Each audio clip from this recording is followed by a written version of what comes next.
Assalamualaikum warahmatullahi wabarakatuh. Perkenalkan, nama saya Revani Simbolon, NPM C1C022114. Saya adalah mahasiswi Universitas Bengkulu, Prodi S1 Akuntansi. Nah, di kesempatan kali ini saya akan menjelaskan materi mengenai penyajian laporan keuangan. Di sini saya mengambil satu contoh laporan keuangan.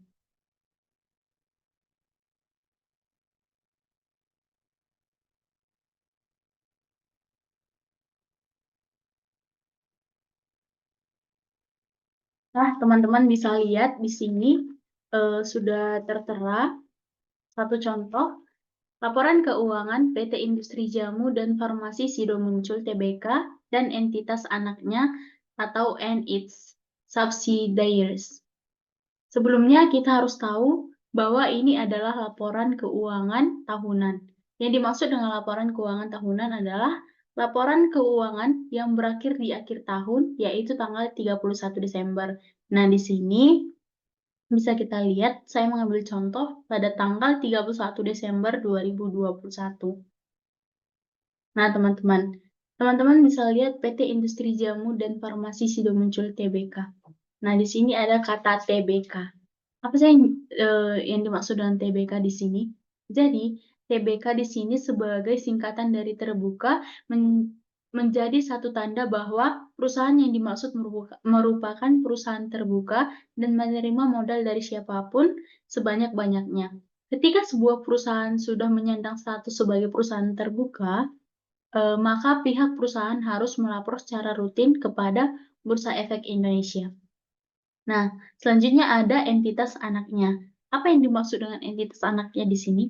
Jadi, entitas anaknya adalah suatu entitas, termasuk entitas bukan perseroan terbatas seperti persekutuan yang dikendalikan oleh entitas lain. Nah, entitas ini merupakan entitas ekonomi yang dipandang berbeda dengan entitas yang lain dan tidak menyusun laporan keuangan. Oke, kita lanjut. Di sini dikatakan laporan keuangan konsolidasian. Apa sih yang dimaksud dengan konsolidasian? Jadi, kenapa kita harus menyebutnya laporan keuangan konsolidasian? Karena PT Industri Jamu dan Farmasi Sido Muncul Tbk dan entitas anaknya ini merupakan perusahaan yang memiliki anak-anak perusahaan. Nah, kapan perusahaan ini beranak atau kapan perusahaan ini memiliki anak?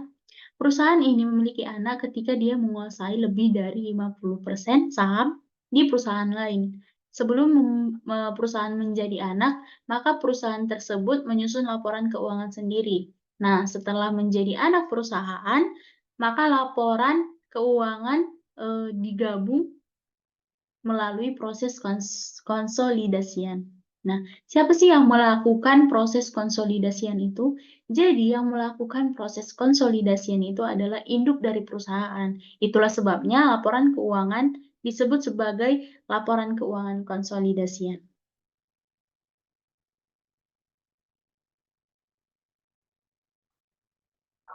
Oke, teman-teman, kita lanjut.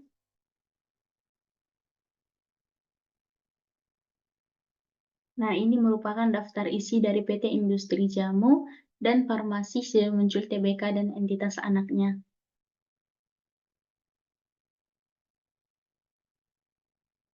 Oke, teman-teman. Ini merupakan surat pernyataan Dewan Direksi tentang tanggung jawab atas laporan keuangan tanggal 31 Desember 2021. Nah, surat pernyataan ini disebut juga dengan manajemen letter, di mana manajemen letter adalah surat pernyataan dari manajemen yang manajemen wajib dibuat yang ditandatangani oleh direktur di atas materai. Ini penting karena apa?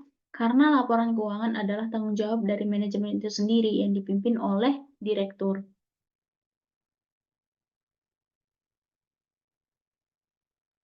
Nah, di sini ada laporan auditor independen. Siapa sih yang mengaudit PT Industri Jamu dan Farmasi ini? Jadi, yang mengaudit PT Farmasi Jamu dan Farmasi Sido Muncul ini adalah dari kantor akuntan publik, yaitu EI. Kita bisa lihat di sini, teman-teman. Ini adalah kantor akuntan publik BI atau Ernst Young yang berkolaborasi dengan Purwanto, Sungkoro, dan Surja. Nah, di dalam manajemen letter ini yang terpenting adalah isi dari opini mereka. Kita bisa lihat isi dari opini mereka di bagian terakhir, teman-teman. Nah, ini adalah opini dari manajemen letter PT Sido Muncul.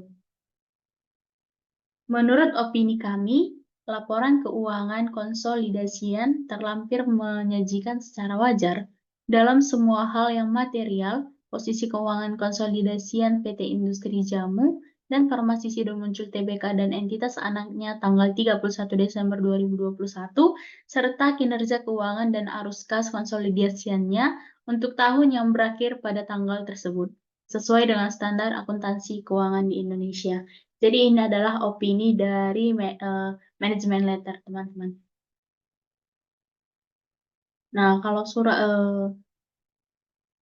tanda tangan direktur, kita bisa lihat di sini. Ada 2 direktur, teman-teman. Direktur utama dan mungkin yang satu lagi adalah direktur keuangan dari perusahaan tersebut.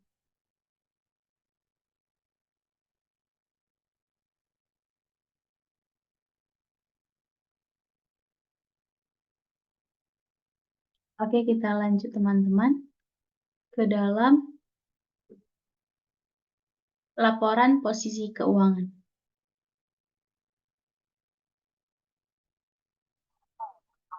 PT Industri Jamu dan Farmasi Sido Muncul Tbk dan entitas anaknya. Laporan posisi keuangan konsolidasian tanggal 31 Desember 2021 disajikan dalam jutaan rupiah, kecuali dinyatakan lain. Nah, dalam penyajian laporan keuangan yang biasanya pertama kali disajikan adalah laporan posisi keuangan. Ini, teman-teman. Laporan posisi keuangan, di mana semua angka dalam penyajian dinyatakan dalam jutaan rupiah. Teman-teman bisa lihat di sini disajikan dalam jutaan rupiah. Ada juga di laporan keuangan lain disajikan dalam ratusan rupiah atau ribuan rupiah seperti itu. Nah, di sini ada dikatakan 31 Desember 2021 yang artinya disajikan contohnya persediaan.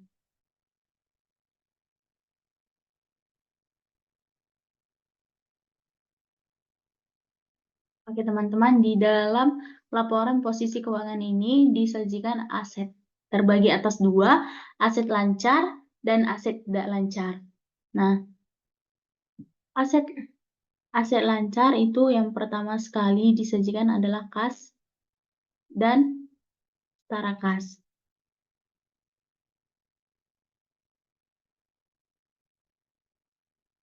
Tiap akun-akun individual beserta saldonya juga disajikan di dalam laporan posisi keuangan konsolidasian ini.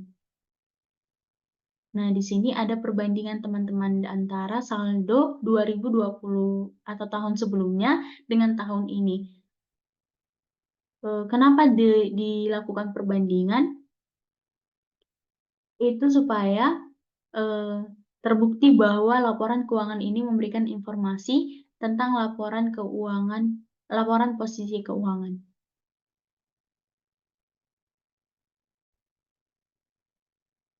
Jadi, teman-teman, aset ini dikelompokkan menjadi aset lancar, dilanjutkan dengan aset yang tidak lancar. Nah, penyajian akun kedua aset lancar diurutkan berdasarkan yang paling liquid. Yang dimaksud dengan yang paling liquid adalah yang paling cepat menjadi kas. Nah, urutan kas tercepat yang kedua adalah piutang usaha. Mengapa piutang usaha dikatakan kedua yang paling cepat? Karena piutang itu bisa langsung ditagih dan bisa langsung berupa kas. Nah, di sini ada persediaan. Kenapa lah persediaan tidak ditulis sebelum piutang? Karena persediaan harus dijual dulu. Itu pun kalau dijual dengan pembayaran kas langsung. Nah, kalau kreditnya maka disajikan dalam bentuk piutang. Nah, yang kedua ada aset tidak lancar. Jadi di dalam aset tidak lancar ini disajikan uang muka, aset pajak tangguhan, aset tetap, uang neto, goodwill, aset tidak lancar lainnya. Di sini juga ini perbandingan teman-teman.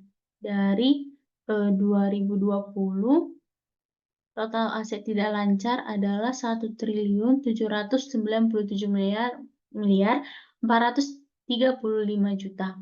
Sedangkan di dalam tahun 2021 total aset tidak lancar 1.824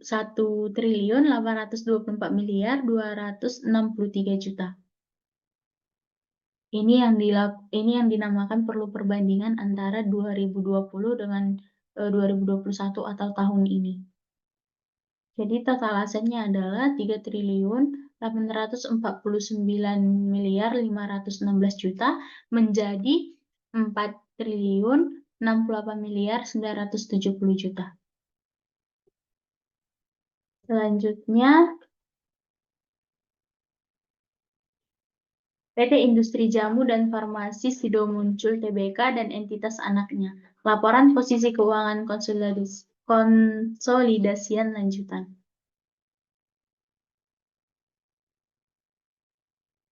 Di sini disajikan liabilitas dan ekuitas. Yang pertama sekali yang disajikan harus liabilitas. Nah, liabilitas ini terbagi atas dua, teman-teman. Ada liabilitas jangka pendek dan ada liabilitas jangka panjang. Nah, apa sih yang dimaksud dengan liabilitas jangka pendek?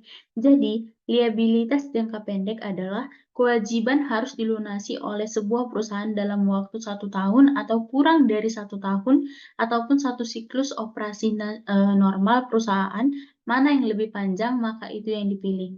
Misalnya nih, aku punya satu perusahaan kapal pesiar. Nah, kapal pesiar ini siap dalam 18 bulan, teman-teman. Jadi, aku memilih untuk memakai satu siklus operasi normal perusahaan yang lebih panjang.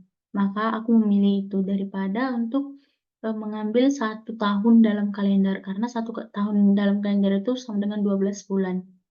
Sedangkan kapal pesiar yang ingin dibuat berkisar 18 bulan. Jadi aku memilih untuk mengambil waktu satu siklus normal perusahaan. Nah, penyajian liabilitas jangka pendek harus dipisahkan mana liabilitas dari pihak berelasi, ini teman-teman, pihak berelasi dengan pihak ketiga. Nah, apa yang dimaksud dengan pihak berelasi? Jadi pihak berelasi ini adalah pihak yang mempunyai hubungan istimewa dengan perusahaan.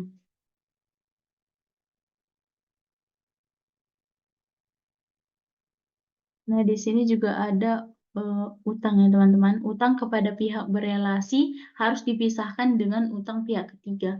Kenapa sih harus dipisahkan? Karena standar mengatur seperti itu. Mengapa standar mengatur seperti itu? Karena biasanya transaksi yang dilakukan dengan pihak berelasi ini cenderung banyak mengandung unsur kecurangan.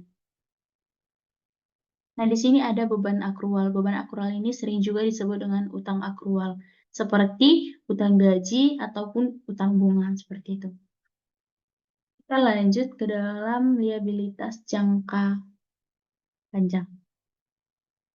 Nah, di liabilitas jangka panjang ini ada penyajian liabilitas imbalan kerja karyawan, liabilitas pajak tangguhan, liabilitas sewa, sampai jangka panjang.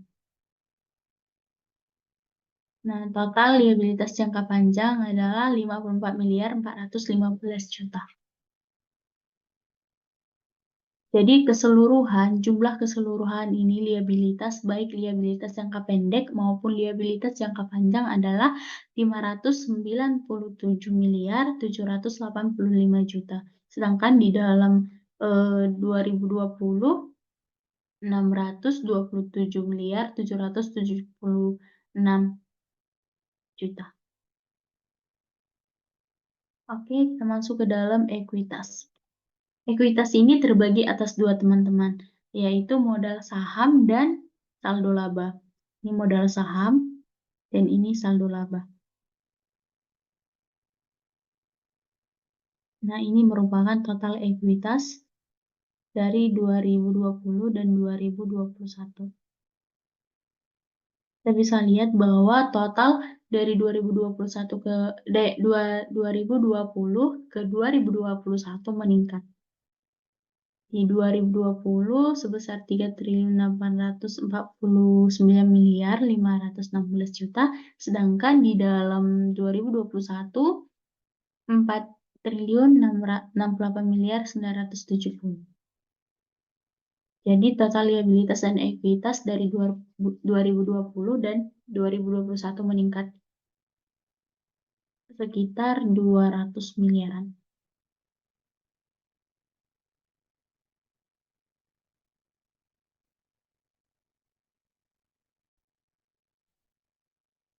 Kita lanjut teman-teman ke dalam PT Industri Jamu dan Farmasi Sidomuncul Tbk dan entitas anaknya. Laporan laba rugi dan penghasilan komprehensif lain konsolidasian untuk tahun yang berakhir pada tanggal 31 Desember 2021. Teman-teman perlu memperhatikan di sini ada dibilang untuk tahun yang berakhir pada tanggal 31 Desember 2021. Nah, arti dari untuk tahun yang berakhir pada tanggal 31 Desember 2021 ini merupakan laporan laba rugi dan penghasilan komprehensif lain untuk tahun yang berakhir 31 Desember 2021. Penjualan yang dilaporkan dalam laporan keuangan ini merupakan penjualan yang dilakukan dari 1 Januari 2021 sampai kepada 31 Desember 2021. Jadi, laporan ini tidak hanya pada 31 Desember, melainkan ikut dari 1 Januari sampai 31 Desember. Nah, di sini ada laba bruto. Ini penjualan adalah laba bruto. Jadi laba bruto ini adalah laba kotor yang diperoleh oleh PT Sidomuncul ini yang diperhitungkan sejak 1 Januari sampai 31 Desember 2021. Nah, di sini ada beban. Beban terbagi atas dua, yaitu beban penjualan dan pemasaran, serta beban umum dan administrasi. Nah, di sini ada laba usaha, teman-teman. Jadi, laba usaha ini didapat dari laba bruto dikurang beban penjualan, dikurang beban umum, ditambah beban lain-lain, maka dapatlah laba usaha. Jadi, laba usaha lebih apa sih bedanya laba bruto dengan laba usaha?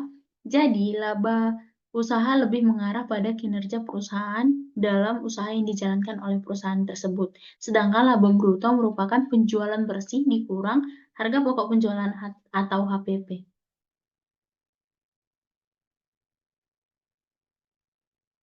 Nah, perlu kita ketahui teman-teman bahwa penghasilan atau rugi komprehensif lain bukan bagian dari laba tahun berjalan. Kenapa? Karena laba tahun berjalan itu disajikan sebelum penghasilan atau rugi komprehensif lain. Nah, penghasilan atau rugi komprehensif lain kita bisa lihat di sini yang disajikan adalah pos yang tidak klasifikasi ke laba rugi. Laba atau rugi pengukuran kembali atas liabilitas imbalan kerja, pajak penghasilan terkait yang tidak ada direklasifikasi ke laba rugi. Pos yang akan direklasifikasi ke laba rugi, selisih kurs karena penjabaran laporan keuangan. Nah, ini merupakan total penghasilan komprehensif tahun berjalan, teman-teman. Di 2020 sekitar 929.757 juta, sedangkan di dalam 2021 1.268.268 juta. Oke, teman-teman, kita lanjut dalam laporan laba rugi dan penghasilan komprehensif lain konsolidasian. Ini lanjutan untuk tahun yang berakhir pada tanggal 31 Desember 2021. Ini merupakan laporan lanjutan dari laporan laba rugi dan penghasilan komprehensif lain, konsolidasian yang sudah dibahas sebelumnya. Nah, jadi di sini menyajikan laba tahun berjalan yang dapat diatribusikan kepada pemilik entitas untuk kepentingan non-pengendali. Nah, totalnya bisa kita lihat sama-sama di sini teman-teman, sekitar 1.200.000.000.000 dan total penghasilan komprehensif tahun berjalan yang dapat diatribusikan kepada pemilik entitas induk kepentingan non-pengendali. Nah, laba per saham dasar yang dapat diatribusikan kepada pemilik entitas induk atau angka penuh. Nah, ini teman-teman, sekitar 42 miliar dan 2021 31 miliar. Jadi mengalami peningkatan sebesar sekitar 11 miliar seperti itu. Oke, kita lanjut dalam laporan perubahan ekuitas. Konsolidasian untuk tahun yang berakhir pada tanggal 31 Desember 2021.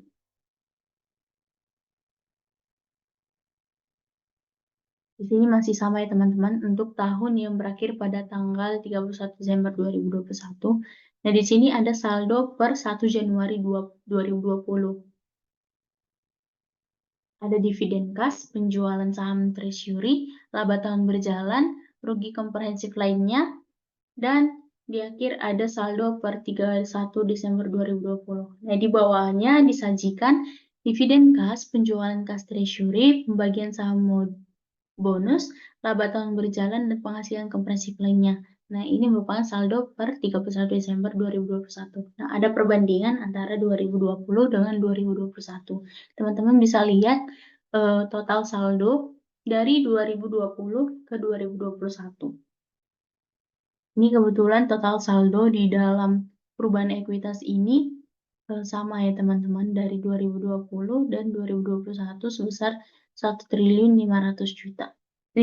miliar, maaf. Oke, lanjut.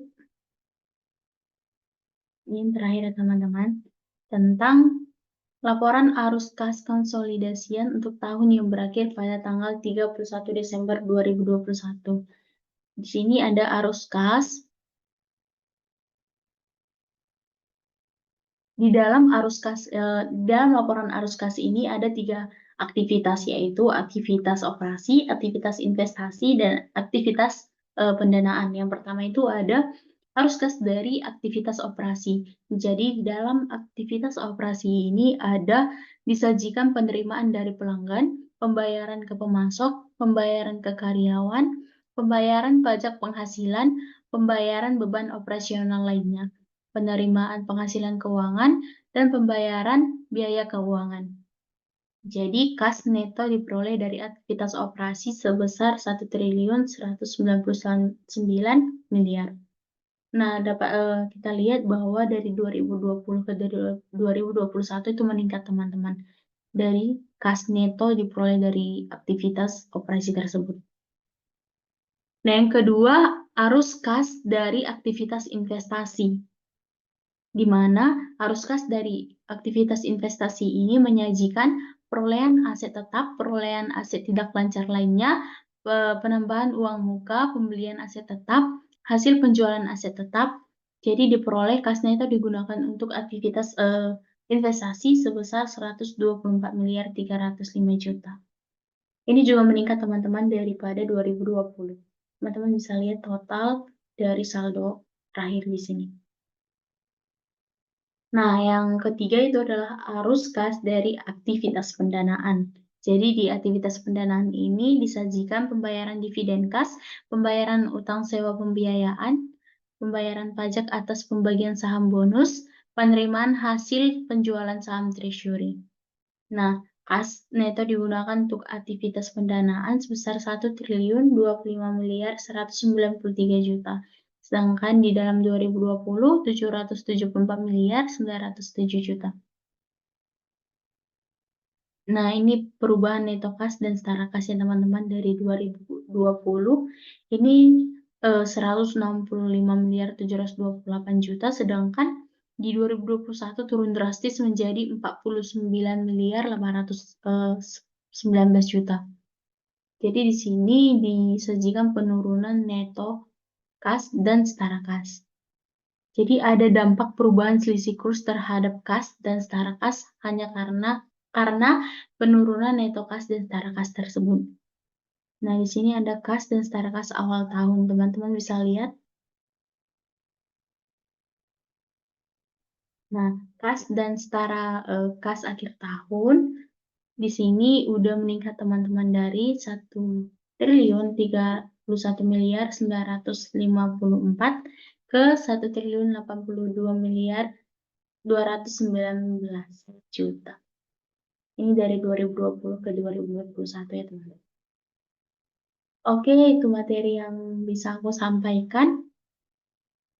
Stop share dulu.